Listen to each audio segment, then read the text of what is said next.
Hey, loved ones. Okay, let's carry on with idioms related to feelings, emotions, and reactions. This is part 3, and make sure you go check out my videos for part 1 and part 2. Again, in advance, I apologize that I don't have the best video quality with editing and effects, etc. But I believe that my content can still bring something of positive value to viewers. So, okay. Idiom number 1 that I want to share with you would be to wear your heart on your sleeve. Okay, your heart. If you wear it on your sleeve, what does that mean? It means everyone can see it. Okay, so this idiom means if you wear your heart on your sleeve, you allow others to see your emotions or feelings. You could see that she was hurt. She wears her heart on her sleeve. Okay? Yeah. I'm trying to think of a personal example. It's hard for me sometimes to be hidden because I wear my heart on my sleeve. My love, my joy, my light comes out. Or when I'm upset, when I'm mad, I'm passionate in general. So even if I get mad, I wear my heart on my sleeve.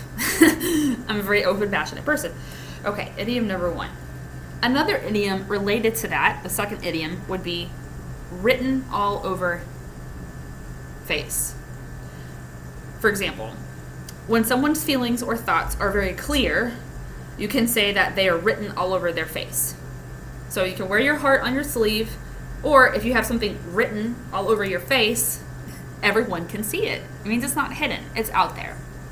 Her affection for her grandson was written all over the old lady's face. That can be also in relationship to when you're mad. It was written all over her face that she was mad. She may not say anything, but her feelings were written on her face, which means she didn't have to say anything. You could see that she was upset or angry or happy. All right, so the next idiom would be two-faced. Face, the number 2, two-faced. Someone who is two-faced is deceitful or insincere. They will say one thing to your face, and then whenever you go away, they change face and they'll say something different behind your back. A sentence example. I don't like Billy. I find him two-faced. Two-faced. Me personally, I don't pay attention to that. I'm going to be who I am and live my happiest life. My karma, my decisions. So the next idiom would be weak at the knees. Okay, remember that the word weak could have 2 meanings. Okay, when weak is spelled W-E-E-K, that is a noun that is in reference to time, like week. 7 days in a week. Sunday, Monday, Tuesday, Wednesday, Thursday, Friday, Saturday. A week. Now this week is referring to a different word. It's an adjective. W-E-A-K. It is an adjective, and its antonym, or its opposite word, is strong. So strong, weak. If you're weak at the knees, your knees are the part of your body, right, in the middle of your legs. Okay? If you're weak at the knees, someone who is weak at the knees is temporarily barely able to stand because of emotion, fear, or illness. For example, the shock of the announcement made me go weak at the knees. This is, I find it as a native speaker, most often used in reference to love. Like when you're swooning over someone, and you're like, oh, I am weak at the knees. Like, he really attracts me, or he is enamoring me, or I'm falling in love. Remember an idiom from the first video in this series with feelings, emotions, and reactions. I discussed to be head over heels in love with someone was an idiom. It could also be weak at the knees. Oh, I am weak at the knees for that guy. Or I'm weak at the knees for a business, like something good, something positive. Okay. The next idiom would be to knock or take the wind out of your sails. Okay, the word sails. Remember, there are 2 words in English for sails. Sales, S-A-L-E-S, from the verb to sell, to give a service or a product in exchange for money. We would have the word sales. Like, what are your sales report for this month? Sales report, like, how much are you selling? Now, in this context, sale is different. Sale is S-A-I-L. Sale could be a verb or a noun. And this is in reference to a boat. So imagine a boat, a sailboat, and then you have the sail that comes up. And the sail is used, the wind will guide the boat because of the sails. So you can have a sailboat, or you could use it as a verb to say, have you ever been sailing? No, I've never gone sailing. I would love to learn how to sail. Okay, that's a verb. So in this context, it's a noun, to take the wind out of your sails. So imagine this boat, beautiful boat, and it's got sails, and this wind is blowing through, and that means it's a symbolic way to say that life is moving, things are going, something happens to take that wind away. What does it mean? Like, if someone or something knocks the wind out of your sails, or takes the wind out of your sails, they make you feel less confident by doing or saying something that you do not expect. Like, maybe you really think, like, you build this wonderful PowerPoint presentation for your boss for work, and you think, man, I am going to get a promotion from this. I am going to get a huge sales account for this. And you have an emotion attached to that outcome. And then it turns out that you put your heart and soul into this project, and you get a bad review. Your colleagues or your manager or your supervisor or whoever doesn't like your presentation. You don't get what you hoped for. And you could say, I just really feel like that outcome took the wind out of my sails. I was so confident, and then that happened, and I'm like, I stopped going. The wind is not blowing. Here were my sails. I feel like I'm not confident about what I was doing. Took the wind out of my sails. Another example of that would be the bank's rejection of my request for a loan really took the wind out of my sails. And that's a great example. If you're like, oh, I just know the bank is going to give me this $20,000 loan for this business startup, and you've got plans already in motion based on this outcome because you have faith in it, and then you get rejected. Just took the wind out of my sails.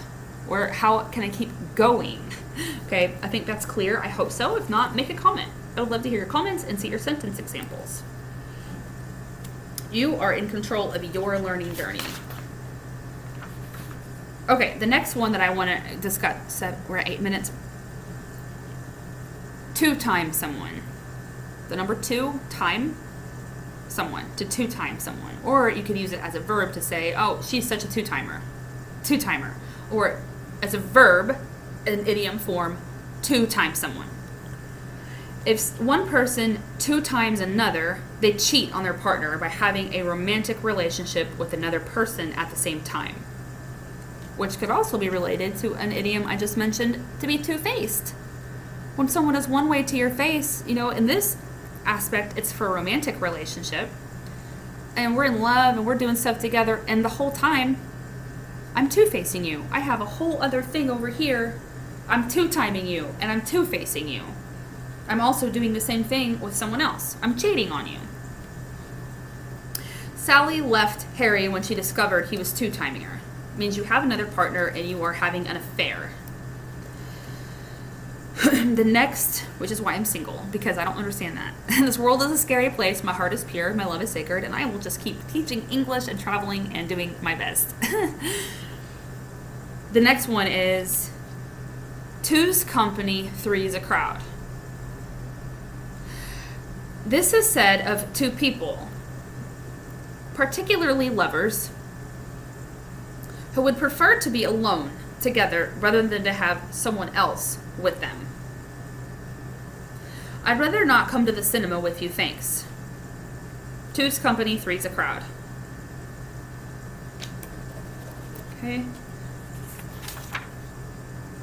Okay, the next one would be to turn on the waterworks. If someone turns on the waterworks, they start to cry. Waterworks. Water. especially to obtain something. We especially use this in native English speaking when someone uses dramatic crying on purpose to manipulate or to get what they want. To manipulate you to say, oh my God, you're so emotional, I don't want you to be sad. Okay, I'll just give you what you're asking for. A sentence example. If he doesn't get what he wants, the child immediately turns on the waterworks. Turns on the waterworks. Okay. The next idiom would be in relationship to being embarrassed. If you're humiliated, extremely embarrassed about something. Wish the ground would swallow you up. Okay, do you know the verb swallow? That is to swallow. You have something in your mouth, you swallow it. So if you wish that the ground that you're standing on would swallow you up, it means you want to disappear. It means, oh my God, I'm so embarrassed. I wish the ground would swallow me up. When you are so embarrassed by something that you would like to disappear, you wish the ground would swallow you up. Here's a sentence example. When I realized I was reading the wrong report, I stood there in front of the group wishing the ground would swallow me up. And also, let me say a side note to you loved ones. I used to feel this way about things. The more that I love myself and that I accept myself as I am, and I know that I'm doing the best that I can do and putting my most authentic self out there with my gifts, my talents, my passions, I accept that I'm human and that I make mistakes. And because I love myself and I have gotten to a point where I love every part of me and I'm at peace with all parts of myself and my past and my present, I don't really get embarrassed anymore. I don't feel that, oh my God, I'm so embarrassed, I wish the ground would swallow me up. I say, oh, I made a mistake, I own it, I'm human, I love myself through it, and then I don't feel embarrassed. And that means that other people do not have that power over me to make me feel any type of way. All right, moving on. This page is gone. We're moving along. Who loves idioms? Make comments. I would love to know where you're from. What's your native language? Why are you learning English? What do you want to learn? What do you want me to teach you? Leave comments. I would love to hear you. Okay, the next idiom would be to thank your lucky stars. To thank your lucky stars. When someone says they can thank their lucky stars, they are expressing heartfelt gratitude or feeling particularly fortunate. A sentence example. I can thank my lucky stars I wasn't on that train that crashed. I thank my lucky stars. It's like, oh, I'm so lucky that I missed. And another idiom, side note, that we would use to say that would be I dodged a bullet.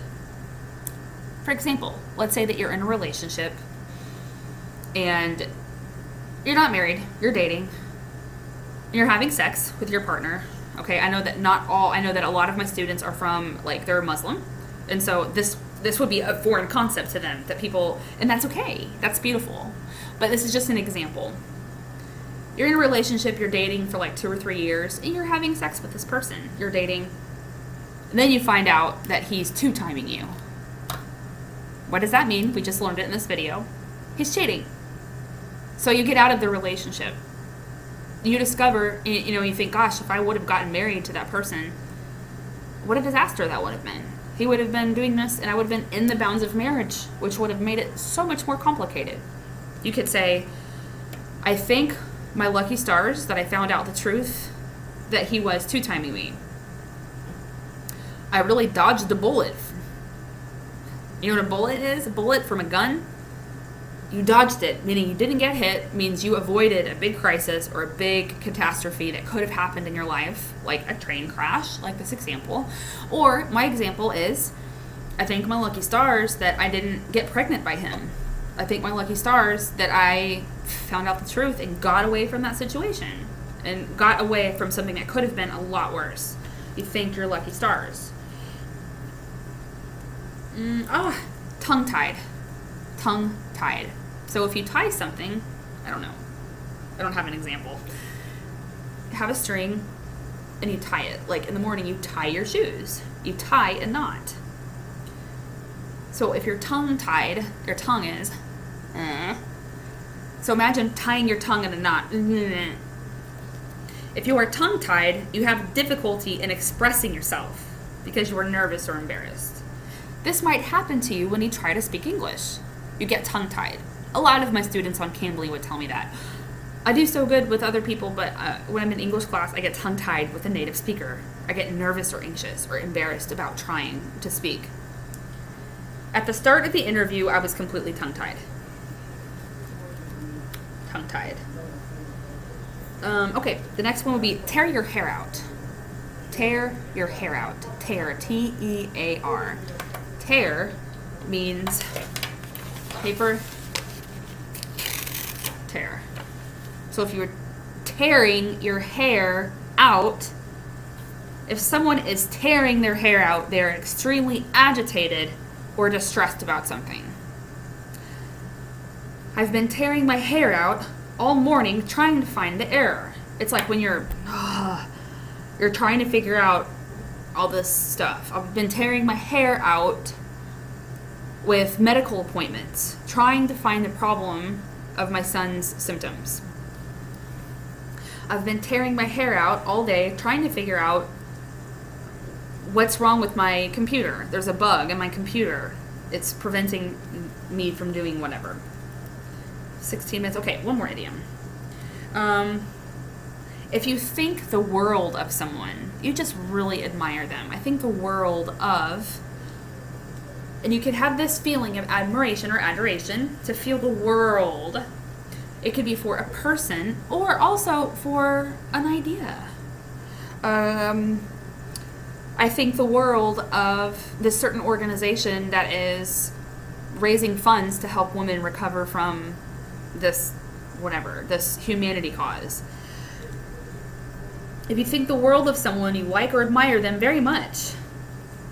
Sentence example. She's a wonderful grandmother. The children think the world of her. Okay, this video is getting long. I'm going to start a new one. Love and light to you. The ones that really resonated, please write them down. Use your sentence examples. Put them in the comments below to help other viewers.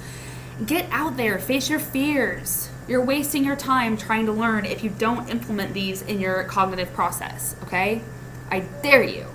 Even if it's just one from every video that you're like, oh, I like that. I really understand that. Use it.